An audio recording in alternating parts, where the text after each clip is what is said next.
Algoritmos e linguagem C++. Vetores, capítulo 13. Arranjos. Nas linguagens de programação, arranjos são composições de valores ou componentes com as seguintes características fundamentais quanto aos valores. São em quantidade finita e do mesmo tipo, daí a classificação de um arranjo como estrutura de dados homogênea. São acessíveis, tanto para escrita como para leitura, por um índice. Possuem um identificador comum, diferenciando entre si de seus índices. São alocados sequencialmente na memória do computador, permitindo um rápido acesso tanto para escrita como para leitura. Arrays, também conhecidos como vetores ou matrizes, são agrupamentos de dados, variáveis do mesmo tipo, em uma variável diferenciada por um ou mais índices. Os elementos de uma array diferenciam-se pelos índices entre colchetes. Um array de uma dimensão é chamado de vetor, e um array de duas dimensões é chamado de matriz. A tabela abaixo ilustra alguns exemplos de arrays. Int nota 100, dimensão 1. Número de elementos nesse vetor são de 100 elementos. Int carros 1010, duas dimensões. Temos 100 elementos. Trata-se de uma tabela de 10 linhas por 10 colunas. Char, endereço 5020, duas dimensões. Número de elementos 1000. Trata-se de uma tabela de 50 linhas por 20 colunas. Float, temperatura 10, 10, 10. Número de dimensões 3, 1000 elementos. Trata-se de um cubo que teriam 10 dimensões num eixo, 10 dimensões no outro eixo e 10 dimensões no terceiro eixo perpendicular aos dois anteriores. Vetores de tamanho estático. A forma de se declarar no vetor em C++ é tipo, nome e quantidade de posições. Observe que na declaração nome indica o nome do vetor e n representa a quantidade de componentes de um determinado tipo. Quando acessamos tanto para a escrita quanto para a leitura componentes do vetor, usamos a indexação com o índice nome, índice i. Observe que i é o índice inteiro, positivo, de um componente ou componentes de números indexados, de 0 até n-1. Em termos práticos, esse tipo de variável significa que uma simples declaração de um único vetor do tipo inteiro com 5 itens equivale a 5 declarações de variáveis do tipo inteiro distintas. Vejamos o exemplo que elucida a declaração de um vetor.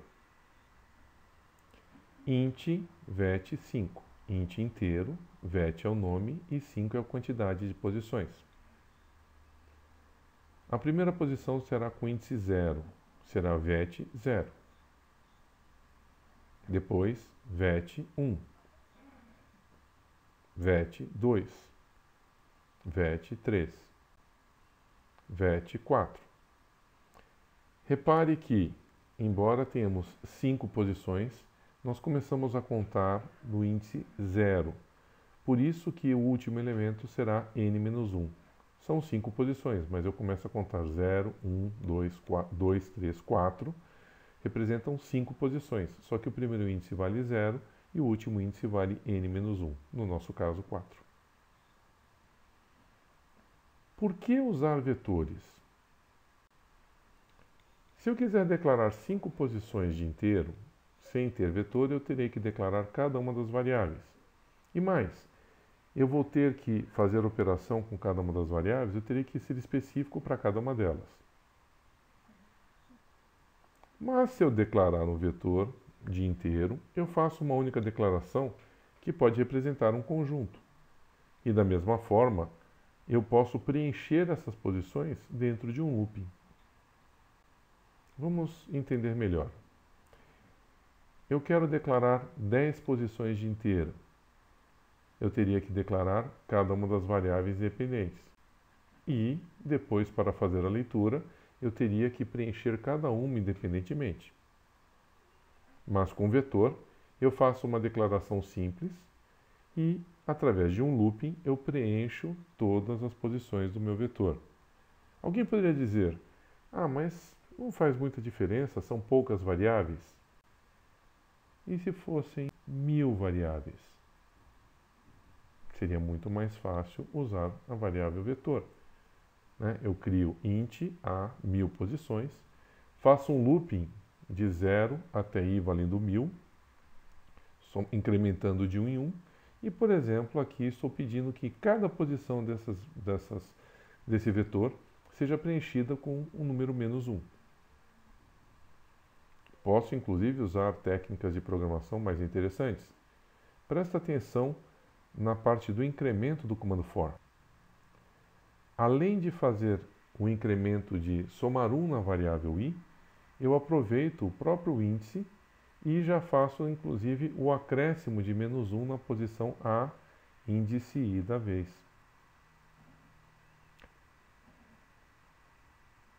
A linguagem C++ também permite definir constantes que são muito úteis na manipulação de vetores. Uma constante é, na realidade, uma variável cujo valor é inicializado e permanece fixo durante a execução do programa. Não pode ser mudado ou ser modificado. Para modificar a quantidade de elementos do arranjo, basta alterar a constante e recompilar todo o programa. O fragmento de código pode então ser melhorado como se apresenta abaixo. Tan é a constante. Nesse primeiro exemplo, ela está com o valor de 100 e automaticamente o vetor vai ter 100 posições e o looping vai testar com 100 posições. Se eu quiser mudar, por exemplo, 350 posições, atualizarei todo o programa com essa simples alteração. Ou com 4.000 posições, atualizarei todo o programa com essa atualização. Essa constante permite manipular a quantidade de elementos do arranjo. Se a quantidade de elementos aumentar ou diminuir, a alteração dessa constante irá atualizar todo o programa em uma nova compilação. Alguns exemplos para reforçar. Int v12. Estou declarando um vetor de 12 posições de inteiro. Double c6. Estou fazendo uma declaração de um vetor de 6 posições do tipo variável real ou double com ponto flutuante. Char t20. Declaração de um vetor de 19 elementos do tipo char. O último elemento é reservado para um caractere nulo, conhecido como /0. Os elementos de um array também podem ser inicializados na declaração. Para isso, basta atribuir valores ao array separados por vírgula e entre chaves. Exemplo 2. Int n5 igual, abre chaves, 2, 5, 10, 13, 15. Declaração do vetor de n de 5 elementos inteiros, inicializando com os valores 2, 5, 10, 13 e 15. Como é que isso fica? Na memória, a posição n0 ficará com o número 2, a posição n1 ficará com o número 5, a posição n2 ficará com o número 10, a posição n3 ficará com o número 13, a posição n4 ficará com o número 15. Se houver menos inicializadores do que o número de elementos do array, os elementos restantes serão inicializados automaticamente com 0. Exemplo 3. Int m10 igual conjunto 2, 5, 10, 13 e 15. Vamos ver como fica na memória. Conforme pode ser observado, os primeiros elementos de m0 até m4 irão receber os valores do conjunto. De m5 até m9 irão receber os valores 0. Exemplos de exercícios práticos. Dado um vetor de elementos inteiros com no máximo 30 elementos, calcular a soma de todos os elementos do vetor. Presta atenção, o enunciado diz elementos inteiros, que são 30 elementos inteiros. Então, nesse momento, eu tenho que reservar espaço no meu programa. É exatamente a declaração do vetor, int v 30 posições. Mas depois eu preciso perguntar quantas posições eu vou de fato usar. Por isso eu estou perguntando aqui qual o valor de n, né, quantidade de elementos que vão ser utilizados. Vamos imaginar a seguinte situação. O vetor poderia ser comparado a uma van de 30 lugares, né? Só que essa van vai fazer uma viagem com apenas 5 pessoas, né? Então, embora o veículo tenha 30 lugares para acomodar as pessoas, a gente iria usar apenas 5, né? É exatamente o que a gente faz quando nós declaramos um vetor estático. A gente reserva um espaço de memória e, durante o programa, a gente usa uma quantidade menor do que foi reservado. Posteriormente, eu preciso ler essas posições. Então, o looping que nós temos aí, comando for de i valendo 0, i menor que n mais, ele vai exibir cada posição das n posições solicitadas e vai pedir para ler os valores. Por exemplo, como eu pedi quantidade de elementos igual a 5, aí quando ele entra no looping, ele mostra v índice 0, eu digito 2. Depois ele mostra v índice 1, eu digito 4. Depois v índice 2, eu digito 5. Depois v índice 3, eu digito 6. Depois v índice 4, eu digito 7. Posteriormente, eu vou fazer a somatória, que é o que está sendo pedido no enunciado, né? Então, eu inicializo a variável soma com 0 e novamente eu vou varrer as posições do vetor de 0 até n, onde eu digo soma é igual à soma anterior mais o elemento da vez. O resultado dessa soma é 24. Vamos introduzir uma mudança na rotina de soma. Por exemplo, após ele fazer o cálculo da soma igual à soma anterior mais o valor da posição da vez, o v índice i, eu vou pedir que ele acumule no v índice i o valor dele mais a soma que está sendo obtida. O que acontece? Né? O comando que eu coloco cout v índice i, ele está mostrando um valor acumulado no meio do looping. O que será que ele vai mostrar de resposta? Então, veja aí, eu recompilei o programa, né? E basicamente as entradas estão ocorrendo, v índice 0, 1, 2, 3 e 4, e depois na sequência, quando aparece novamente de índice 0 a 4, ele mostra o resultado dessa soma. Exercício 2. Dado um vetor de elementos reais com no máximo 50 elementos, calcular a soma de todos os elementos do vetor que são positivos. Veja que agora introduzimos uma condição. Ou seja, no processo de soma, dentro do looping for, veja que agora existe um comando if, que verifica se o valor da vez é maior que 0. E somente se for maior que 0, ele faz a soma. Vamos introduzir algumas mudanças nesse enunciado. Em vez de números reais, vamos imaginar que são números inteiros. E vamos perguntar a quantidade de múltiplos de 3. Bom, lá no início, tornamos o vetor inteiro, criamos uma variável q de quantidade, e também inteira, e inicializamos com 0. E a nossa somatória também foi transformada do tipo inteiro. Agora, dentro do looping da somatória, introduzimos um novo if. Além do if que verificava se o valor da vez, né, o vetor índice era maior que 0, o segundo if verifica se o resto da divisão do vetor índice i por 3 é 0. Se isso acontecer, é que o número é múltiplo de 3. E nesse caso, soma-se 1 na variável quantidade. E aí exibe-se o resultado. Vamos ver o que acontece. Então, redigitando o programa com essa alteração, nós temos lá os mesmos valores, 2, menos 1, 0, menos 3, 5. Veja, a soma dos que são maiores que 0 é 2 mais 5 dá 7. E a quantidade dos múltiplos de 3, como eu testo resto de divisão por 0, por 3, né, seria 0, nós temos duas variáveis, duas posições que vão atender essa situação. O 0 dividido por 3 vai ter resto 0. Ou seja, a posição v índice 2, ele vai considerar como um múltiplo de 3. Né? E a posição v índice 3 é menos 3. Então o resto da divisão por menos 3 também vai ser 0. Então nós temos duas posições que vão ser múltiplas de 3. Exercício 3. Dado um vetor de elementos reais, com no máximo 30 elementos, calcular a quantidade de elementos nulos no vetor. Então agora estou verificando se o elemento é nulo, ou seja, se vale 0. No meio do looping eu tenho if vende-se i igual a 0.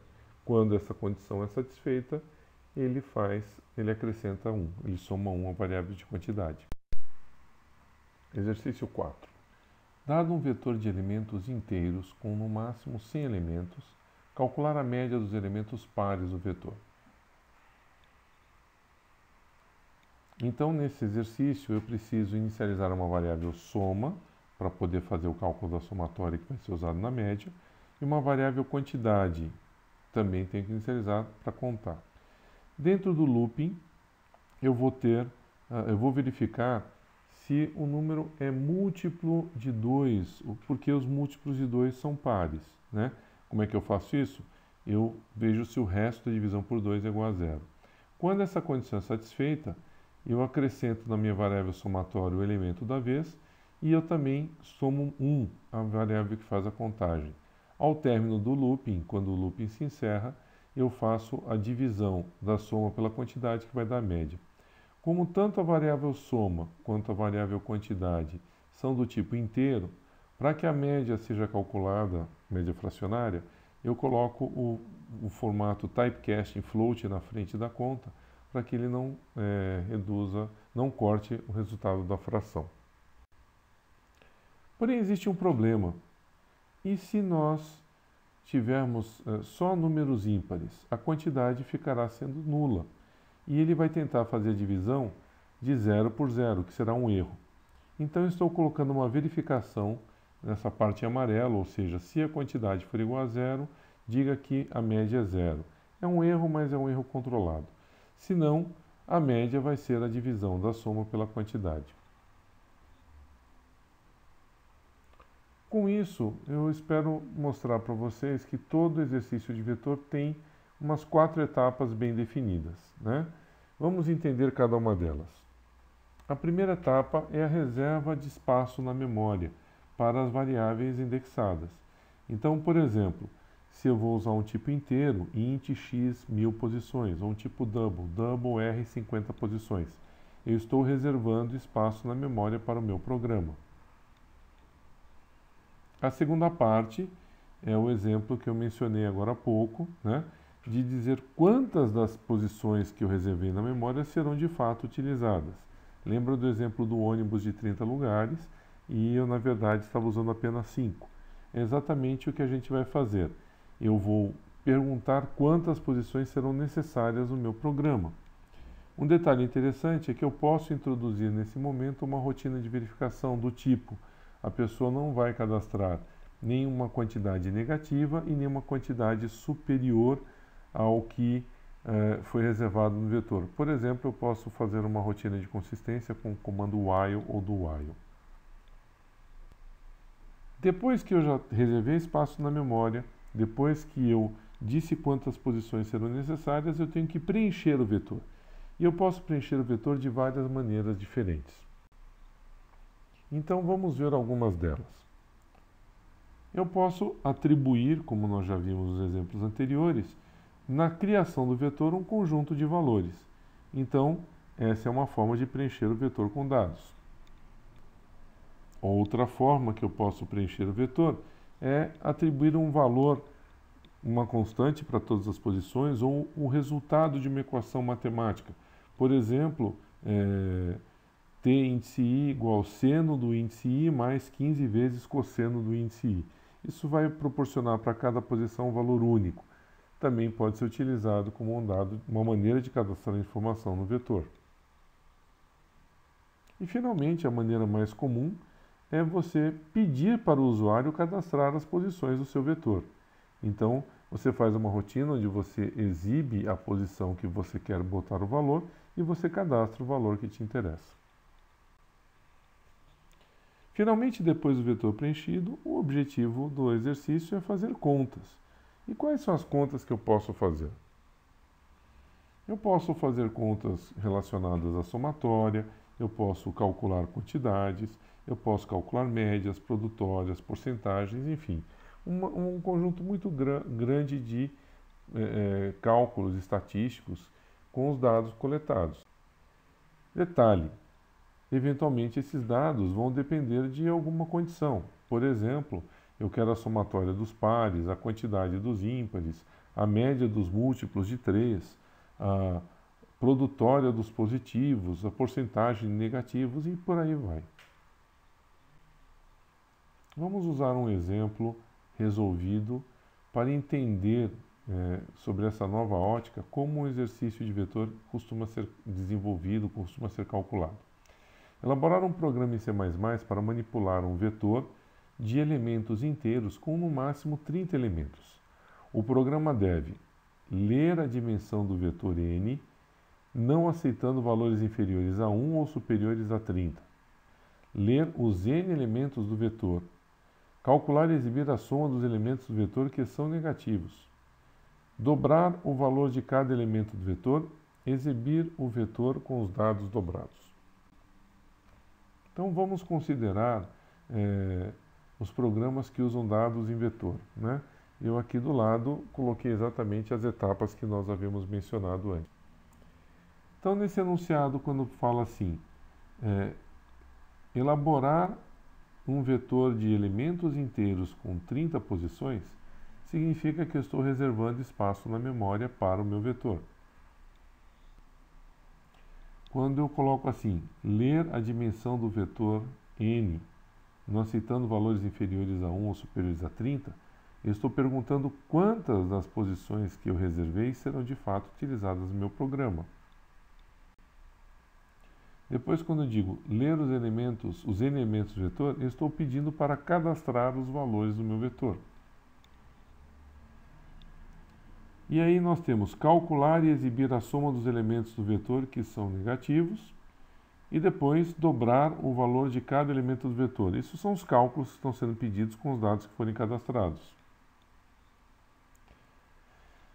E finalmente pede-se para exibir o resultado desses cálculos, ou seja, o resultado do vetor com os valores dobrados. Eis aí a solução. Segundo as observações que nós fizemos, vamos agora olhar cada pedaço do código segundo esse raciocínio que eu desenvolvi. Reservar o espaço de memória, no nosso caso, int v 30 posições. Quantas posições de fato vão ser usadas? E lembre-se, no nosso exercício, pedia para que as posições fossem válidas, ou seja, não poderia ser menor que 1 nem maior que 30. Então pergunta-se ali tamanho, lê o valor, e dentro do looping while, verifica-se se o tamanho foi menor que 1, ou seja, 0 ou negativo, ou maior que 30.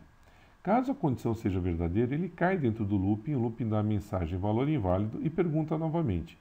Se a pessoa continuar insistindo em botar um valor negativo, ele fica nesse looping até que um valor válido seja cadastrado.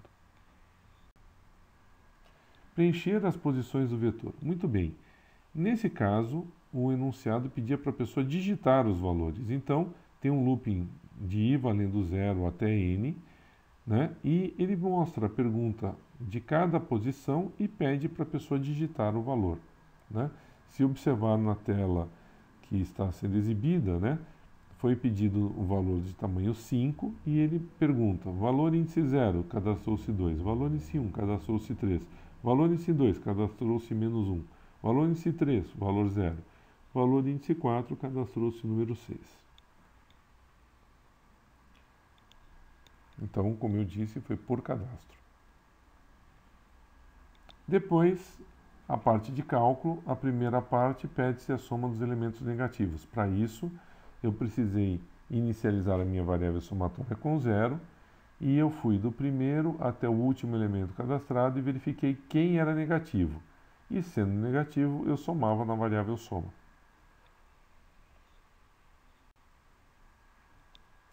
Depois, o próximo cálculo estava pedindo para dobrar os elementos do vetor, ou seja, cada elemento cadastrado deveria ser multiplicado por 2. E, finalmente, nós temos o resultado sendo exibido, ou seja, um looping para exibir os valores que foram dobrados. O parâmetro /t introduz uma tabulação para que apareça um afastamento apropriado. Então veja que foi cadastrado 2, 3, menos 1, 0 e 5. E ele exibe naturalmente o dobro, 4, 6, menos 2, 0 e 12. Então esse é o nosso programa resultado da primeira solução. Um exercício resolvido, exercício 13.1, elaborar um programa em C++ para ler a dimensão n de um vetor de elementos inteiros. O vetor deve ter no máximo 50 elementos. Ler os n elementos inteiros do vetor. Depois disso, calcular e exibir quantidade de elementos pares, porcentagem de elementos ímpares, soma dos elementos múltiplos de 3 e média dos elementos não múltiplos de 3. E aí nós temos a solução do exercício. Bom estudo!